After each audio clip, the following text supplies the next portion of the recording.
What is going on, everyone? Welcome back to TTP Sports. Been a little bit since we talked about Sixers here. Like I said, in the many other videos that we've had over the past couple of days, with everything going on with the Phillies, it's been major sports fatigue. Just watching the Phillies every day and being stressed out about that entire playoff run. Got a little fatigued watching the other teams, the Flyers and Sixers and all of that stuff. But, now that's past. We got a Flyers recap earlier today, the past couple of days, and now we got ourselves a Sixers recap here tonight. And they get themselves a much, needed bounce back win over the Atlanta Hawks today after they lost to them earlier in the week in Atlanta, where basically it was just dead the entire game. They really struggled from shooting perspective. Tyrese Maxey struggled. Joel Embiid struggled just overall. The team just really struggled to produce any type of offense in Atlanta. The defense was playing fine. It was just basically, shooting from beyond the arc, trying to drain those threes and getting everything possible, but nothing was falling for them in Atlanta.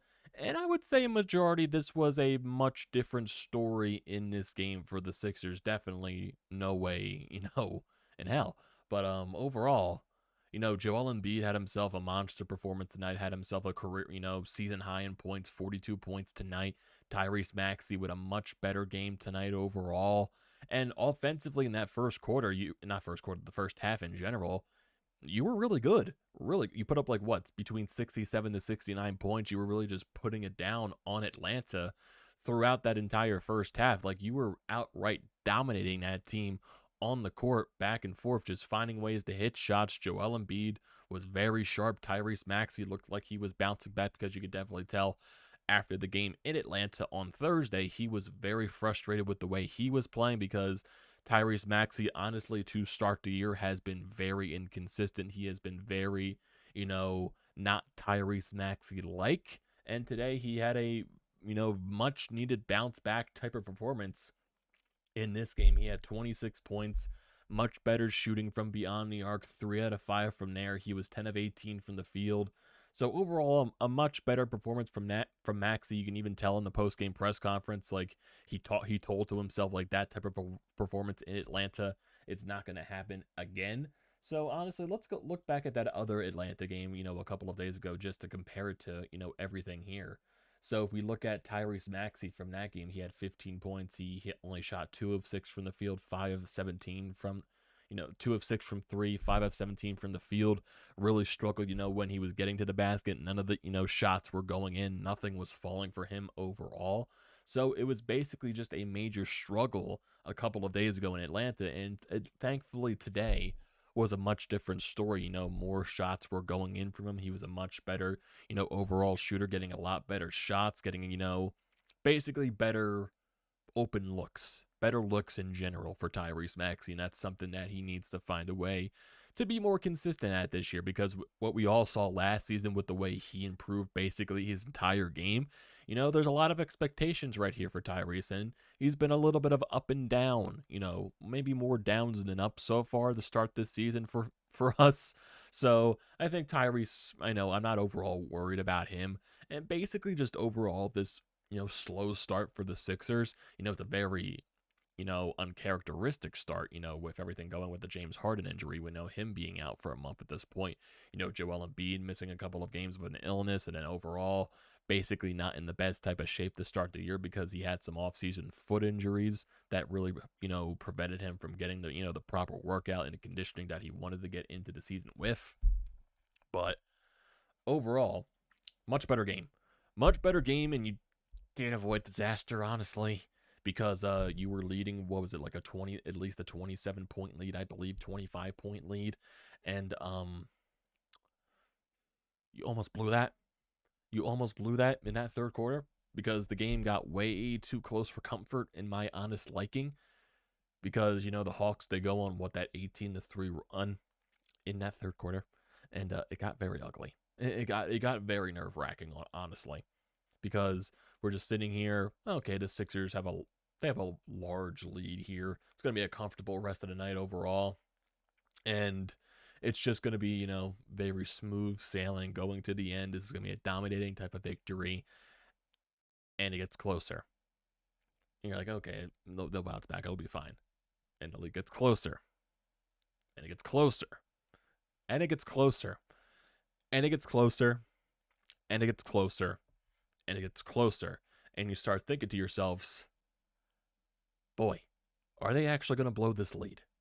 Are they actually going to let Atlanta back into the game?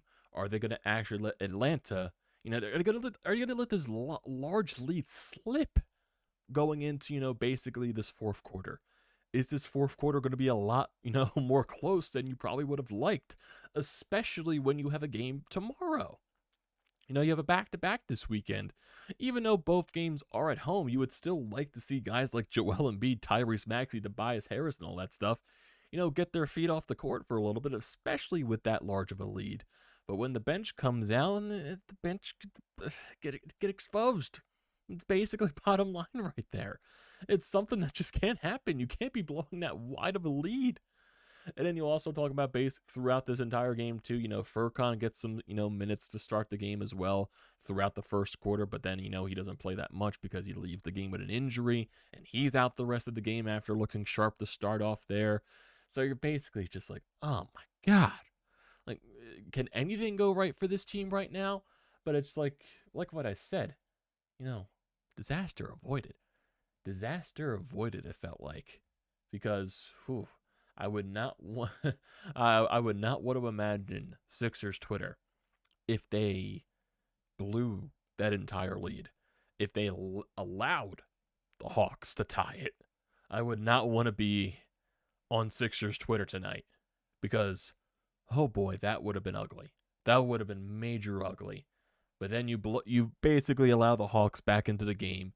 You force Joel back out there. You force Tyrese back out there. You force your starters back out there to basically close the game out. You get the win. That's the most important thing. I just don't like the fact that you blew that wide of a margin of a lead because it got way too close for comfort. It really did. Especially when you have a back-to-back, another game tomorrow night against, I believe it is the Pacers. And the Pacers are off to a solid start this year. So it's definitely, no, not the Pacers, the Jazz you're playing tomorrow. And the Jazz on the season, they're 10-4. So I definitely would have loved to see, Joel, this your guys get a little more rest and not having to worry about coming back out there and protect a blown lead to, finish off the game. But that's what you had to do. But that's what you had to do. Overall, Joel Embiid, season high in points this year, 42. He was great. 14 of 25 from the field, 13 of 16 from the free throw line, 10 rebounds, 6 assists, 2 steals. Turnovers, though, they were a problem. Especially, I believe Joel Embiid, he played 40 minutes in this game overall. I think, he came out in the backstretch when the Hawks were going on that, long run in the third quarter. I don't think Joel Embiid came off the court. So that basically shows you, they were really had to stay out there in order to win this game, because they were a plus 22 bait. Basically, the starting five, they were a plus everyone there. PJ Tucker was a plus 20. Tobias was a plus 7. So he was the worst out of the starters there. Joel Embiid was a plus 22. Tyrese was a plus 24. Matisse Thybulle a plus 15. But then when you get to the bench, Niang -4. House -6. Paul Reed -10. Shake Milton -3. So that happened and all that stuff. And you're still dealing with the injury bugs. D'Anthony Melton wasn't able to start, playing this game because of I think it was back spasms or something like that. So, you are dealing with the injury bug as well, along with, the James Harden situation. So that definitely is affecting everything going along, with the starting rotation and all that stuff, creating those open lanes like what James Harden does, the way he is able to facilitate the entire court, on how he's able to get guys like Tyrese open, to get guys like Joel Embiid open, how he forces, double teams to himself to get guys open and give them wide open looks. So that definitely is something that they're missing from that aspect. Like, they're missing that pure point guard. Tyrese isn't a point guard. They really have no other option for, a true point guard at this point. So, they're forcing Tyrese to play that position. And, maybe that's something that's, affecting everything right here. Not having that James Harden ability to facilitate the entire floor. So that's something that they have to worry adjusting with until James Harden comes back. And it kind of does suck, because Harden was having that, good of a start to the season with the way he was playing. He was a different version of James Harden there. It kind of felt like the old James Harden the way he started the year. But, you got to deal with the ups and the downs. You got to deal with the injuries like every other team does. And I just, the comfort in this game was not fun. It was not fun at all. But first half, you were great. First half, you were great. And speaking about half and all that stuff, I know there's some people that are probably watching this stream right now. I know Sonia Rodriguez, her and her family, watching this stream. She performed in the halftime with her dance group. So congratulations to you and all that, everyone watching the stream. So there, have a little shout out for you guys there. But overall, just off that topic, but that blown lead was just way too much for comfort, man. It just was. It just was. It was way too much for comfort. Way too much. Way too much. Too close. Too close for comfort. I'm just like sitting here. Like I said earlier, I'm just like sitting here. Oh, I'm just watching here, chilling basically. Oh, the game is that wide of a margin. Okay, maybe this game will become background noise as the game comes to a close. But then I'm looking at my screen right here. Then I'm looking up like, wait, that lead's getting closer. And then I do it again. Oh, wait, the lead's getting closer. I do it again. Oh, wait, the lead's getting closer. I'm like, seriously? Like, seriously? It had to get that close. It had to get that close. I just don't understand. I don't understand at all. Like, come on, boys. Come on. But it was nice to, Joel Embiid had to go out there and finish the job. Tyrese had to go out there and finish the job. It was more than I needed to because I would love these guys to have rest going into tomorrow night's game. Back-to-back, yeah, they're back-to-back home games, so maybe, you don't have to worry about travel and all that stuff. You can sleep in your own bed tonight. But, I would still, just because it's a back-to-back situation, I would love some of your main guys to get some rest and not blow that major of a lead with the bench out there. My goodness. My goodness. And yes, you're missing some guys on the bench. You are. You're missing D'Anthony Melton. You're missing all that stuff. You missed Furkan because he left the game early. But you just don't blow that lead. You just don't blow that lead. You just shouldn't. You just shouldn't. Shouldn't happen. It just shouldn't happen, bottom line. Should not happen. My nerves. My nerves. My stress. Like, I didn't need the stress at that point. Because my blood pressure was at the lowest of the lowest low possible with the way how comfortable everything was going with this game. But then you figured out, how to raise the blood pressure. Seriously. It just had to. It just completely had to.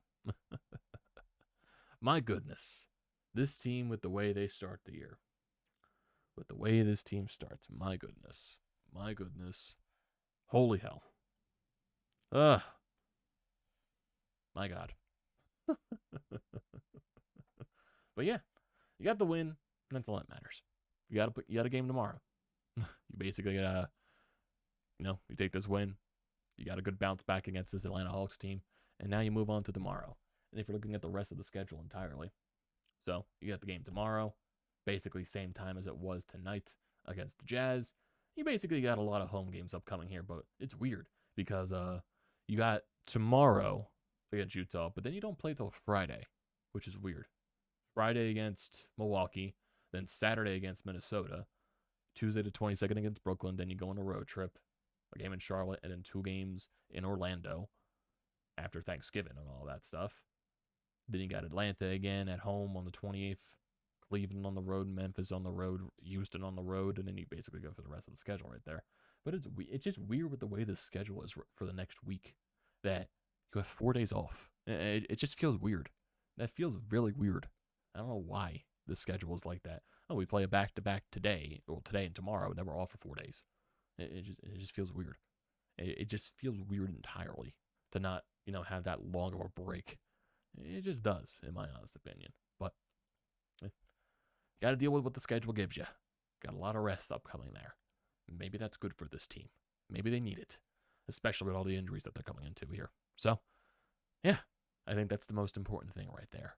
So, I think that is going to do it for today's video, everyone. Thank you for joining the stream as always. Sixers getting a much-needed bounce-back victory. Hopefully they can build on this. Let's see how the ups and the downs go with this team. So do not forget to leave a comment in the comment section down below. Do not forget to drop a like on the video. Do not forget to check out everything in the description down below. BrodesMedia in the painted lines. I recommend all that stuff. Same thing with hitting that subscribe button. It goes a very long way. Also use the code TTPSPORTS, $20 off your first purchase at SEATGEEK. You can use it for anything you can think of, concerts, sporting events. It's a great deal. Do not pass up on that. Thank you for joining tonight's stream once again.